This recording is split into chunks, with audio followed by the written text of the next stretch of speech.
Hola, buen día, ¿cómo están? ¿Cómo les va? Hoy empezamos nuestra clase número 3 de competencias ciudadanas.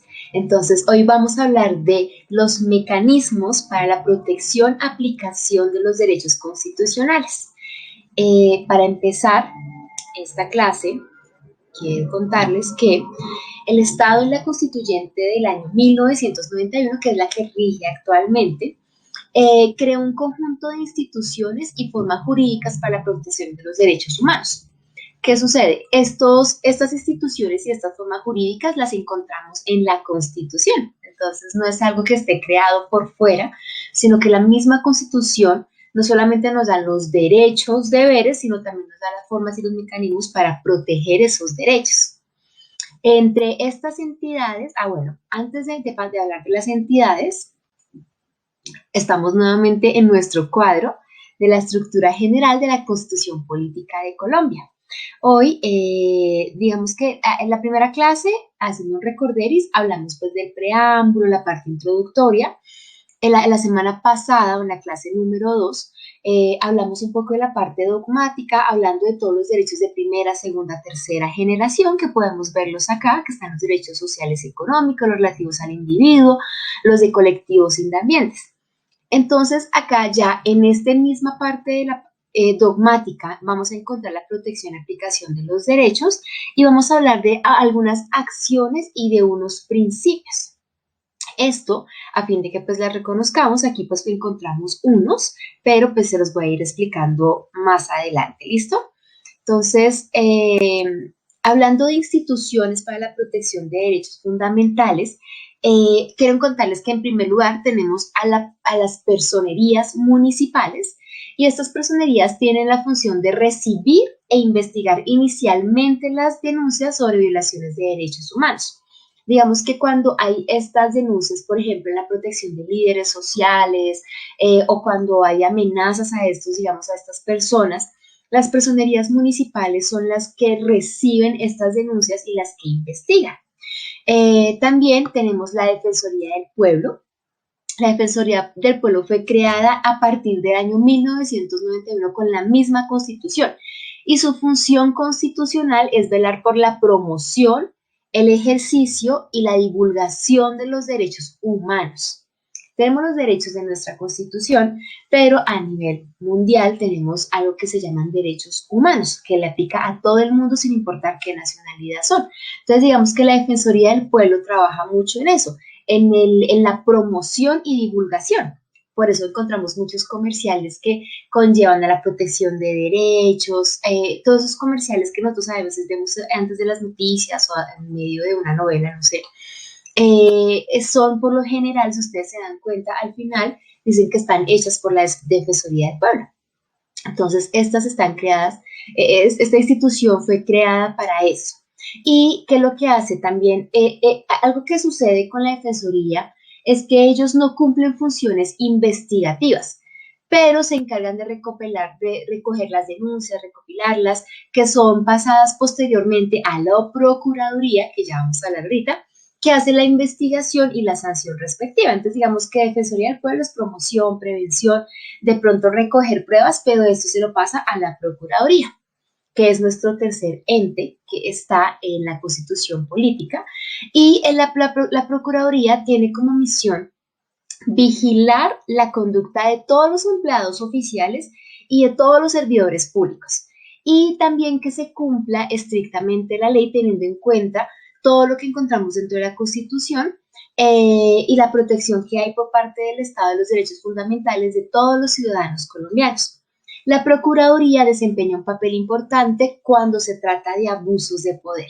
Entonces, digamos que son tres entes diferentes, pero los cuales fueron creados para que esta protección de derechos que nosotros queremos tener, hablando ya de derechos constitucionales, tengamos a dónde acudir. En la práctica, pues obviamente uno va conociendo, escuchando, dependiendo de cada caso particular, pero digamos que esto es algo general que encontramos en la Constitución y que podemos encontrar, por ejemplo, en una prueba Saber 11. Ahora vamos a ver nuestras acciones y principios. Entonces, digamos que aquí al lado izquierdo ustedes pueden ver que las acciones se refiere a la tutela, el derecho de petición, el habeas corpus, el habeas data, acción de cumplimiento, acción popular y acción de grupo. Yo les voy a hablar muy por encimita de qué se tratan, pero es muy importante tenerlas en cuenta. ¿Por qué? Porque estos son mecanismos que nos da la Constitución y el mismo Estado para proteger nuestros derechos. Y estas acciones parten de unos principios que los vemos al lado derecho, que son de la buena fe, el mandato superior, la aplicación inmediata y también vamos a hablar un poquito de los tratados y de los convenios. Entonces vamos a dar inicio eh, a través de la tutela. La tutela la encontramos aquí en el artículo 86. Si nosotros tenemos en nuestra Constitución, podemos encontrar en el artículo 86. Y esta acción de tutela protege los derechos fundamentales. Fundamentales, recuerden que son los de primera generación que están en la Constitución política y los cuales han sido vulnerados o amenazados por acciones u omisiones por cualquier autoridad pública o por particulares que cumplan funciones públicas. ¿Qué sucede? Por ejemplo, yo no puedo instaurar una tutela contra una persona que no ejerce una función pública. Por eso las tutelas por lo general van dirigidas a aquellas autoridades públicas o aquellas entidades públicas que prestan funciones hacia nosotros. Por ejemplo, cuando hablamos de las famosas tutelas para reclamar de medicamentos por una protección a un derecho fundamental de la vida, por ejemplo, una tutela que se presenta ante el acueducto porque no tengo, no sé, no estoy recibiendo agua potable y en la Constitución sabemos que está el derecho a tener agua. Entonces, digamos que todos estos mecanismos existen y la acción de tutela es la acción más fuerte que tiene la Constitución. Anteriormente, en el constituyente de la 86, que era la anterior al 91, esta constituyente no contaba con el mecanismo de tutela. Esto fue algo nuevo que nació en el 91 y que es una forma que se trató en lo máximo de proteger derechos. También tenemos en el artículo 23, sí, en el artículo 23, ahí tenemos nosotros el derecho de petición, el famoso derecho de petición que ponemos ante cualquier entidad que nos presta servicio, ante cualquier empresa, ante cualquier persona. ¿Y para qué nos sirve? El derecho de petición básicamente, como lo dice su nombre, es para solicitar información. ¿Qué pasa? Nosotros sabemos que de pronto, digamos, en términos generales del derecho, cuando una persona pasa un derecho de petición, la ley nos dice que el instituto, bueno, la persona que lo haya recibido, el organismo, tiene un plazo de 15 días para contestar. Si no contestan esos 15 días, entonces empiezan a contar términos y si ese derecho de petición, la contestación de ese derecho de petición depende que de pronto yo tenga algún medicamento, tenga algo que esté afectando mi vida, mi salud, pues obviamente ya esto empieza a pasar a unos términos que nos lleva a una acción de tutela. Como les decía, creo que les dije en la clase número 1 y les quiero recordar, cuando no sepamos cómo acceder a la justicia en estos casos determinados, el Estado ofrece mecanismos para hacerlo.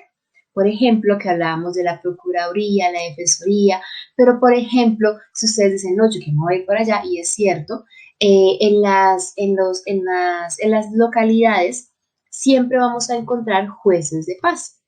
Los jueces de paz o en estos sitios donde se encuentran los jueces de paz nos dan asesorías de cómo podemos acceder, no sé, a una protección de derecho o si usted dice, no, yo necesito un abogado porque pues, pero la parte económica no da.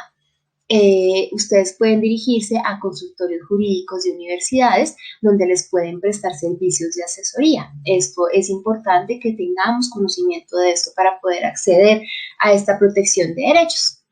Entonces, el derecho de petición es básicamente eso, solicitar información. Pero ojo, no sea que usted diga, yo voy a poner una tutela porque no me contestaron el derecho de petición y procedimentalmente en derecho, no puede ser que usted ponga una tutela porque me están vulnerando el derecho a la vida y esté invocando el derecho de petición. Hay que tener mucho cuidado con eso porque El juez, en primera instancia, va a decir, qué pena, usted está poniendo la tutela sobre un derecho de petición y yo debo contestarle sobre el derecho de petición, no sobre su derecho, no sé, por ejemplo, al acceso a un medicamento.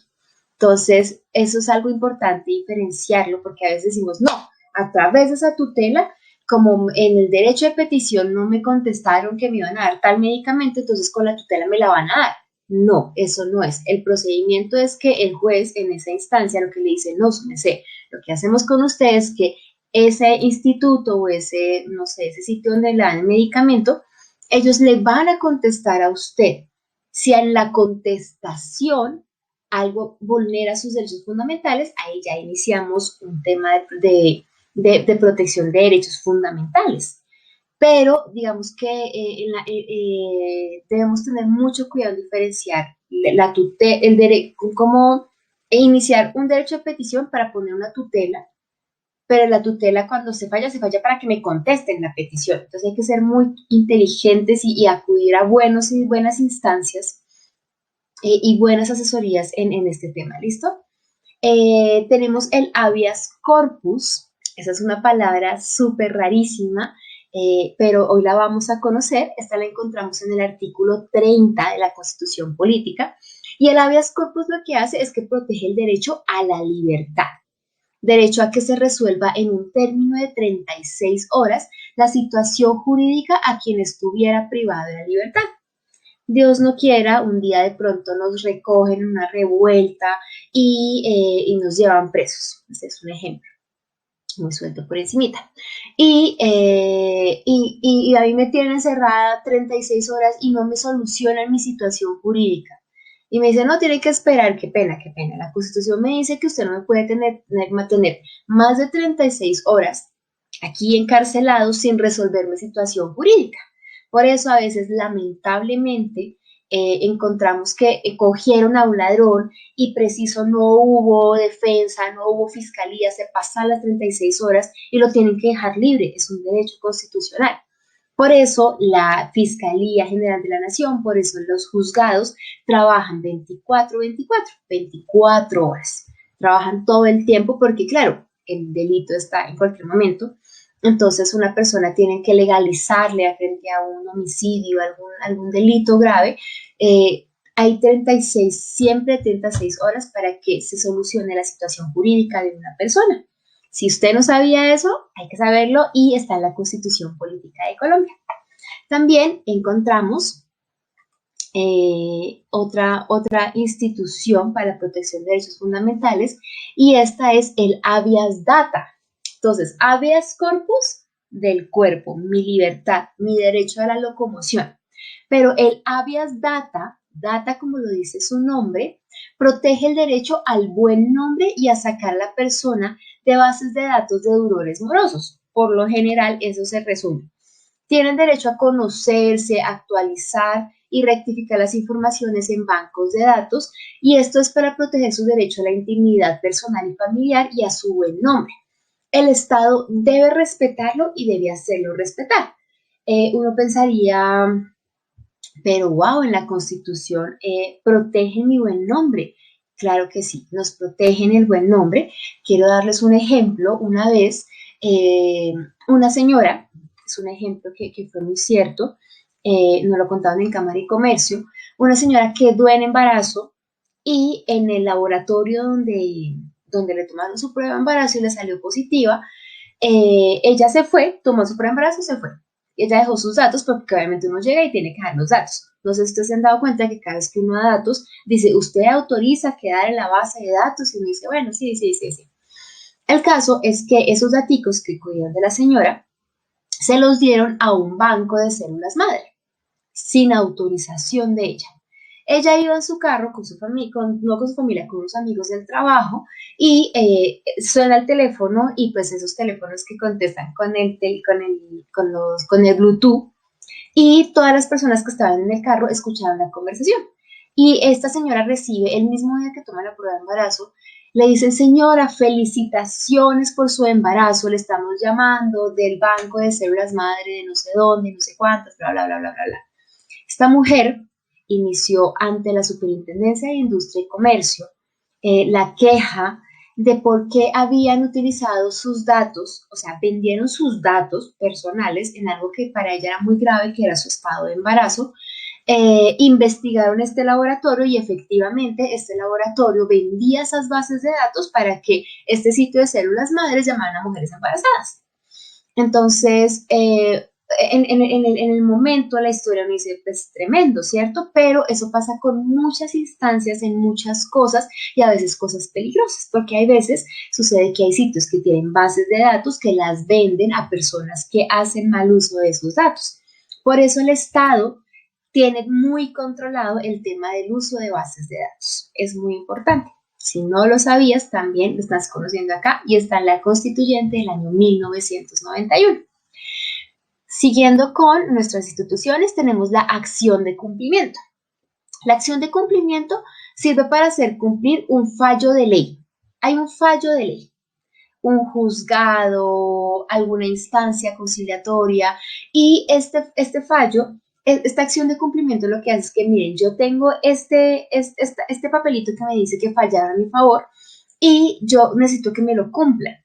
Esta hace efectivo el cumplimiento de una ley o de un acto administrativo para derechos en peligro de ser vulnerados o amenazados por acción u omisión de las autoridades. Esto sucede, por ejemplo, mucho, no sé, en tema de desalojos de vivienda, por ejemplo, hay un acto administrativo que dice que, no sé, que dice no desalojen a tales personas hasta que no se les asigne una casa. Estoy hablando sueltamente un ejemplo. La persona dice no y llega la policía a sacarme. Entonces, ¿qué es lo que hace la policía? La persona que conoce la Constitución dice, qué pena, yo tengo un acto administrativo emitido por un fallo judicial, una orden de ley, en donde dice que ustedes no pueden hacer eso. Constitucionalmente, la policía, toda persona que esté haciendo eso, debe saber que eso no es posible. Entonces, esta acción de cumplimiento está en el artículo 87 y nos sirve mucho para proteger lo que decíamos, esos derechos que están en peligro de ser vulnerados o amenazados por la omisión, por ejemplo, no sé, de la policía o de entidades públicas que quieran hacer algún daño de algo que ya me habían protegido. Entonces, es muy importante también conocerla. También tenemos la acción popular. La acción popular, esta está en el artículo 88 y esta defiende específicamente a un grupo de personas que se reúnen previamente, ¿no? Protegen derechos e intereses colectivos relacionados con el patrimonio, el espacio, la seguridad, la salubridad pública, la moral administrativa, el medio ambiente, la libre competencia económica y similares. Estos los cuales están reglados por la ley o los que se originan o los que pueden originar un daño a un número plural de personas. Un ejemplo muy corto puede ser que en mi barrio de pronto hay una fábrica que está generando residuos que generan muy mal olor y están haciendo un daño fuertísimo en mi comunidad. Como comunidad nos reunimos, decimos, ok, constitucionalmente tenemos una acción que se llama acción popular y a través de esto podemos ir ante un juez constitucional, ante una instancia constitucional y decir, por favor, me están afectando el derecho, no sé, al ambiente, a un buen ambiente, a la salubridad y a través de estas acciones grupos de personas pueden defender cuando están siendo vulnerados en este tipo de factores. Entonces, esa también existe y está en la Constitución. Y por último, la acción de grupo, lo que busca es la indemnización por los daños causados. La acción popular, la acción popular, digamos que está el grupo, es lo que les explicaba ahorita, pero es importante que no confundamos la acción de grupo con la acción popular, ya que en la acción popular la finalidad es preventiva. Apenas estamos yendo para que nos digan, miren, protéjanos. Pero a pesar de que nosotros vamos a una instancia, a la otra, no sé qué, y no nos protegen, nos generan una afección, entonces ahí se hace una acción de grupo y esta se caracteriza por ser indemnizatoria. No es preventiva de, oigan, por favor, adviertan que nos están haciendo un daño, sino que hay un daño y la acción de grupo lo que hace es que es resarcir los daños causados a ese grupo. Es muy importante que tengan en cuenta esas dos diferencias. El número plural de personas, por ejemplo, para el caso de la acción de grupo, tiene que ser mínimo de 20 personas para que sea procedente. Si yo digo, es que somos cinco pelagaticos, no, somos muchos, pero 5 personas no, tiene que haber 20 personas por lo menos. Entonces, digamos que en la Constitución podemos ver bien todo este tema de estas instituciones creadas por la Constitución para la protección de nuestros derechos. Entonces, espero que lo hayan entendido, lo lean en la Constitución. Si tienen alguna duda, ya saben, me mandan mensaje por WhatsApp. Y ahora vamos a hablar de, bueno, la acción de grupo ya se las hablé. Vamos a hablar de los principios. Si nos vamos rápidamente al primer cuadrito, en el primer cuadrito tenemos derechos fundamentales, esta parte dogmática, la segunda, derechos, garantías y deberes. Tenemos derechos fundamentales, que ya nos hablamos, estamos en la parte de protección y aplicación de derechos, y aquí hay una parte que se llama principios. Estos principios están en la Constitución y aplican a todos los actos administrativos y a todas las cosas que suceden en las personas en todo lo que tiene que ver en defensa de derechos. Entonces, por ejemplo, yo no sé si ustedes conocen el famoso principio de la buena fe. El principio de la buena fe es constitucional y obliga a que todas las autoridades públicas y la misma ley presuman la buena fe en las actuaciones de los particulares. Esa palabra que dice, es el principio de la buena fe, se cree que la persona es inocente hasta que se demuestre lo contrario. Recordemos lo que dice el artículo 83 de la Constitución, y sobre este principio de la buena fe y las actuaciones de los particulares y de las autoridades públicas, dice que deberán ceñirse a los postulados de la buena fe y se presumen en todas las gestiones que todos ellos adelanten. Bueno, para hablar del mandato superior, esto lo encontramos en el artículo 91 y nos habla que en caso de infracción manifiesta de un derecho constitucional y que traiga un detrimento a una persona, este principio no exime de responsabilidad a la gente que lo ejecuta, a la persona que le generó ese daño a esa persona de un derecho constitucional. Entonces, un ejemplo de pronto más práctico de esto es cuando de pronto una IPS ahí genera por alguna situación, una omisión, un tema médico, o sea, algo, no respondió a tiempo, por ejemplo, una petición y eso generó un detrimento en mi salud.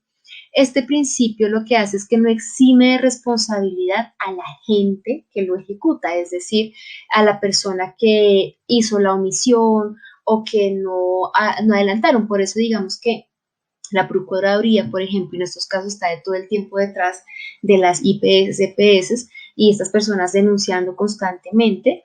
Entonces dice, pero ¿quién responde? Responde el agente que ejecutó la acción o que dejó de ejecutarla. Este principio lo encontramos en el artículo 91. Y tenemos el artículo, y el principio de aplicación inmediata, y esta es que al momento de cometerse un ilícito, algo malo, algo que le genere un daño a otra persona, se aplica la norma que está en vigencia en ese momento. Entonces, un ejemplo, podemos decir que Juan Pérez ha consumado un delito, algo que generó un daño, un detrimento a otra persona o el ordenamiento jurídico, se le aplica la norma que estuvo vigente al momento de la comisión del hecho. Estos principios constitucionales ayudan mucho, sobre todo en materia de penal, en materia de derecho penal. Entonces, digamos que es bueno que los tengamos en cuenta, pues no los conocemos tan a fondo, pero por lo menos sabemos que estos principios son los que están en los procesos judiciales de las personas. Para terminar esta sesión, ahora vamos a ver cuáles son las respuestas de nuestras preguntas tipos a prueba saber 11 en nuestra guía de la semana pasada. tranquilos que esos no son calificables, o sea, califico que los hayan hecho, o sea, que lo hagan es punto, que no lo hagan es menos puntos. No estoy calificando que estén acertados, solamente queremos que ustedes puedan evaluar las preguntas y poderlas contestar, poder mirar a lo que ustedes se van a enfrentar.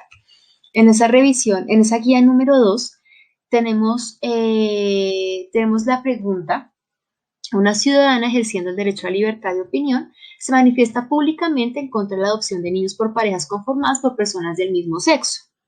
En uno de sus escritos sostiene que el Estado no debe permitir esas adopciones y afirma lo siguiente: lo que sí existe es el derecho de los niños a ser protegidos y criados por una familia, y en el caso de los niños desamparados, sin familia, el Estado está en la obligación de garantizarle este derecho de la mejor manera posible. El fragmento anterior contiene un presupuesto que debe justificarse. ¿Cuál es? Hay una justificación sobre esa pregunta. En la respuesta nos dice que la respuesta era la D, y si vamos a la parte de la justificación en la respuesta, dice que el presupuesto que se debe justificar consiste en la suposición de garantizar el derecho a los niños el derecho de los niños a ser protegidos y criados por una familia de la mejor manera posible. Si nos vamos otra vez a la pregunta del enunciado, dice: el Estado está en la obligación de garantizarle este derecho de la mejor manera posible. De estos supuestos hay un prejuicio, y ese prejuicio, ¿cuál es la mejor manera posible? Aquí lo que estamos mirando es la valoración de argumentos que nos dicen la competencia. Analizamos y evaluamos la pertinencia y la solidez de los enunciados. Entonces, los enunciados A, B y C son enunciados que no son discursos que no son pertinentes, o sea, no analizan ni evalúan la pertinencia de la pregunta. Por eso la D dice: una pareja heterosexual está en mejores condiciones para criar y proteger a un niño que una pareja conformada por personas del mismo sexo. La justificación de la mejor manera posible. Recuerden que no se evalúa si ustedes están de acuerdo o no con las adopciones homosexuales. Lo que está mirando es mejor dicho, lo que busca es que ¿cómo decirle? La cascarita es develar los prejuicios y los conceptos. Entonces, cuando se dice que de la mejor manera posible es que sean creados por hombre-mujer, no por mujer-mujer, hombre-hombre. De la mejor manera posible es el enunciado que hace que no pensemos si estoy de acuerdo o no con el tema de la adopción homosexual, sino cuál es para el Estado, para la protección de los derechos de los niños, la mejor manera posible. De verdad que yo sé que es un poco difícil, pero me gusta que podamos ver estas preguntas porque uno puede contestar desde su subjetividad, o muy en contra o muy en favor. Y lo que busca la prueba Sanos es que nos concentremos mucho en las preguntas, dejando a un lado lo que yo estoy de acuerdo o lo que no estoy de acuerdo. Esa es la primera pregunta. La segunda es: una ciudadana ejerciendo el derecho a libertad de opinión. La segunda es la otra. Una localidad al sur de la China se celebra el día más largo del año con un festival en que se comen miles de perros. Esta localidad, los perros, así como los cerdos, han sido usados desde siglos atrás por su carne, ya que por mucho tiempo la comida fue escasa. De acuerdo con la medicina tradicional, en China comer carne de perro puede aumentar la energía en el invierno, pero no debe consumirse en primavera. De acuerdo con el contexto anterior, ¿cuál de los siguientes enunciados no explica la práctica de comer perros en esta localidad? Si ustedes ven las otras, en todas las preguntas, nos dice: comer perros es tradición. Comer perros es una medicina tradicional. Comer perros equilibra los cambios energéticos en la ABC. Pero nos está diciendo que no explique la práctica de comer. Entonces es la D. La D, estamos hablando de multiperspectivismo.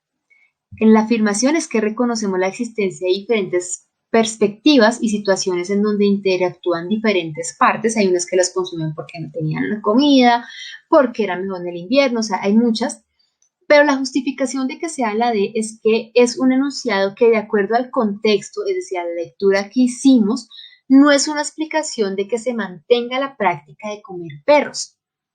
Simplemente obedecía a la escasez de otro tipo de carne. No está explicando no está explicando para qué al cuerpo o como es la tradición, sino no es no es la explicación de que se mantenga esa práctica. Entonces, chicos, de verdad que me gusta que veamos esto, porque en realidad estas preguntas de prueba saber 11 son más de leer, más de entender todas las partes, no ponerme a favor o en contra. Si yo fuera muy animalista, sería como, eso es una vulneración de derechos a los animales, pero la prueba saber 11 no está mirando tu punto de vista, está, la verdad, revisando todo el tema de redacción y la lectura que tenemos a las preguntas. Entonces, estas son dos pruebas muy pequeñas de a qué tipo de preguntas nos podemos enfrentar. Ya la próxima clase, que es la clase número 4 y que va a ser la última, es la parte organizacional y estructural del Estado. Allí vamos a ir a ver esta última parte, perdón, vamos a la diapositiva que vamos a ver en todas nuestras clases. Ya hablamos de las acciones que son tutela, habeas corpus, habeas data, todas estas que espero que hayan sido de mucha utilidad para ustedes. Ya vimos por encima los principios más importantes. Ahora, para la próxima semana, vamos a hablar de la parte orgánica, organizacional del Estado. Vamos a hablar de los poderes ejecutivo, legislativo y judicial. Entonces, nos vemos la próxima semana. Entreguen la guía en el tiempo establecido de acuerdo al mensaje de WhatsApp y nos vemos para nuestra próxima clase. Dios los bendiga. Chao.